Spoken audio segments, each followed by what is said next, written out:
자, 파트 5번 정보보안 관리 및 법률에 대해서 하겠습니다. 일단은 이 법률은 정보보안 산업기사는 해당 범위가 아닙니다. 그래서 법률은 산업기사를 준비하시는 분들은 안 봐도 되고요. 정보보안 관리라고는 나와 있는데 주요 내용은 ISMS가 되는 거예요. 그래서 원래는 정보보호 관리 체계 ISMS만 시험 범위인 건데 여기에다가 2018년 1월에 그러니까 신문에 나왔죠. 그게 뭐냐면 ISMS와 PIMS, PIMS를 통합해서 가칭 ISMS-P라고 이야기하겠다. 그래서 통합한다 라고 발표를 했고요.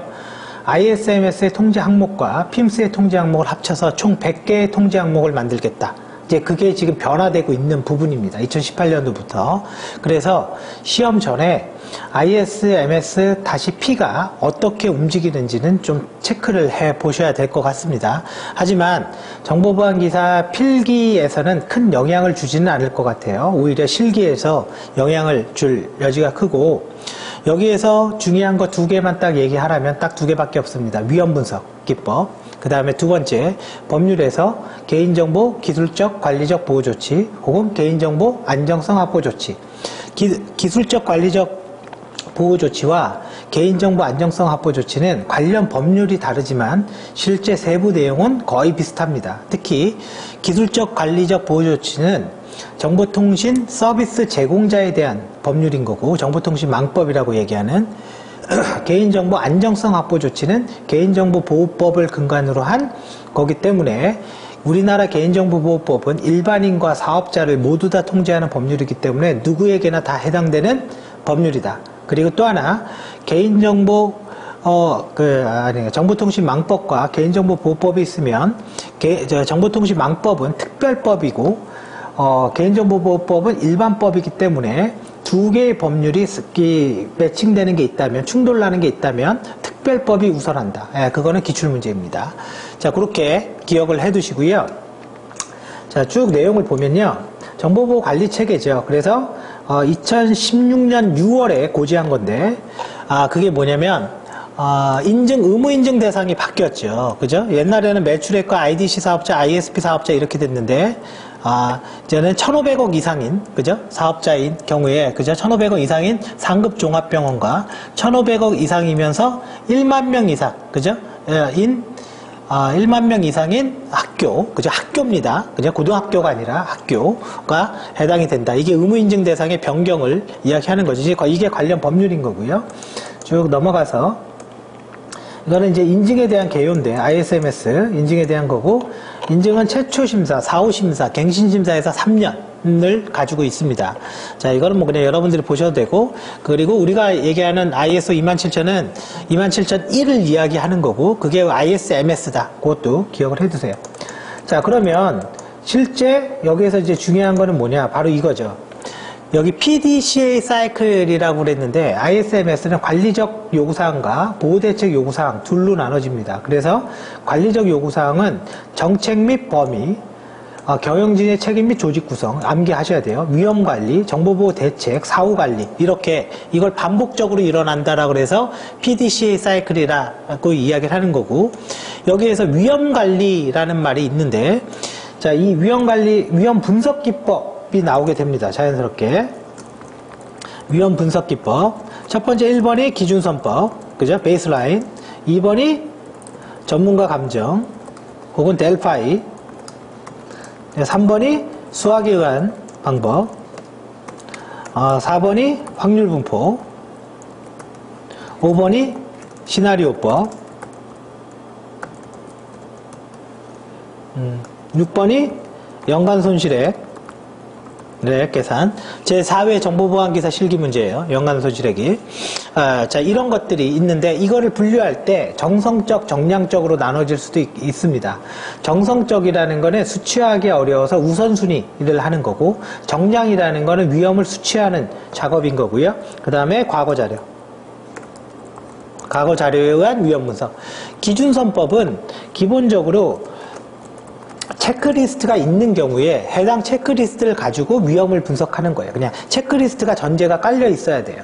그거 없으면 안 된다라는 거죠. 반대로 얘기하면. 그래서 빠르고 쉽게 작은 규모의 조직에서 위험을 분석할 때 사용하고, 전문가의 감정은 말 그대로 전문가가 감정을 하는 거예요. 전문가가 뭐 높다 낮다 정의를 하는 거예요. 그 대신 전문가의 감정은 특정인에 대해서 예를 들어서 편향될 수가 있기 때문에 델파이라는 방법이 있는데, 델파이는 원래는 회의 방법이에요. 회의 방법.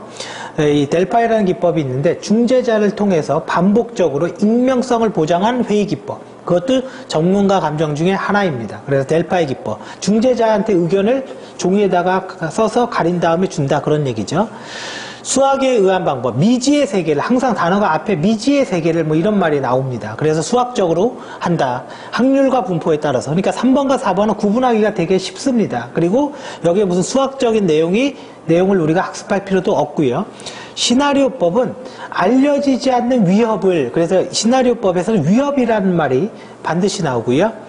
연간 손실액은 뭐예요? 단일 손실액 곱하기 빈도겠죠. 연간이니까. 그래서 얘는 연간에 그 발생할 빈도와 한 번 발생했을 때 손실액을 수치적으로 계산하는 거고, 과거자료법은 충분한 과거자료가 있는 경우에만 할 수 있는 방법입니다.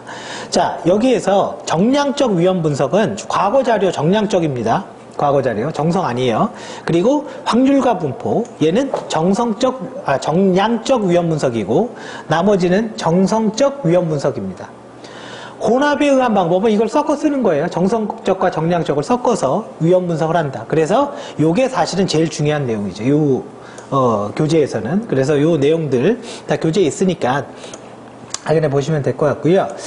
자, 쭉 넘어가서 DRS나 BCP는 전장에서 제가 그냥 미리 설명을 했습니다. 그리고 이제 법률인데, 개인정보 기술적 관리적 보호 조치에서 가장 기본적인 건 용어입니다. 망분리가 도대체 뭐냐? 이걸 가로로 놨을 때, 그죠? 혹은 여기 문장을 가로로 놨을 때 이거에 대한 용어, 그죠? 그리고 또 하나, 여기가 용어까지 있죠? 내부 관리 계획은 뭐냐? 우리가 이렇게 개인정보를 관리하겠다라는 계획서입니다, 사실은. 관리 책임자와 취급자, 그 다음에 내부 관리 계획의 수립과 승인, 기술적 관리적 보호 조치 이행 여부, 그죠? 알아두세요. 그래서 이거는 반복적으로 읽어보셔야 돼요. 그리고 교육에 대한 거, 그 다음에 접근 통제가 있는데, 정보통신 서비스 제공자는 권한 변경은 5년간 보관해야 된다. 이런 수치와 요거 체크해 두시고요. 자, 그리고 또 보면 이제 패스워드에 대한 거죠. 뭐 특수문자 뭐 이거 해라. 그리고 접속 기록은 2년간 보관해야 된다. 이런 내용들.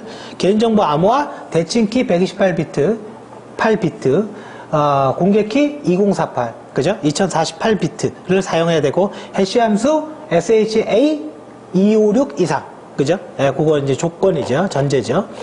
물리적 악성 코드 패치해라, 뭐 그런 얘기고, 또 하나 보안 서버를 구축하는 방법이 SSL 혹은 싱글 사이온도 됩니다. 그래서 이렇게 두 가지 형태로 보안 서버를 구축해야 되고, 그리고 우리가 각각의 안전한 알고리즘을 통해서 데이터를 주고받아야 할 7개가 주민등록번호부터 바이오 정보까지 이렇게 7개의 영역으로 나눠져 있습니다. 자, 그리고 개인정보 표시 제한 있죠? 뭐, 이름 하면서 이름에다가 곱하기 표시하고, 요런 거, 그죠? 표시 제한 마크를 준수해야 된다. 자, 그 다음에 이제 개보법이 나오는데, 개보법도 마찬가지로 용어입니다. 그래서 개인정보 파일은 뭐냐? 집합물이다. 정보 주체 사용자, 그죠? 그 다음에 공공기관은 뭐냐? 국회, 법원, 헌법재판소, 중앙선거관리위원회, 이렇게 기억해도 되겠죠? 자, 그래서 나머지는 뭐 기술적 관리적 보호 조치 내용, 안정성 확보 조치 내용입니다. 그래서 여기까지 여러분들이 읽어보시면 되고요. 그럼 필기를 붙는 데는 아무런 문제가 없습니다. 근데 실기를 볼 때는 14점짜리 문제에 한 문제가 법률에 관련된 건데, 그 법률에서 조항 한 3개에서 4개를 써야 됩니다. 근데 그거는 아시겠지만 정보보안기사의 법률이 굉장히 많습니다. 그 모든 법률을 우리가 외울 수는 없기 때문에 정보통신망법과 개인정보보호법에 올인해서 집중하시기를 제가 참고로 이야기 드리고요. 자, 그래서 여기까지 해서 이제 이거에 대한 설명은 종료를 하겠습니다.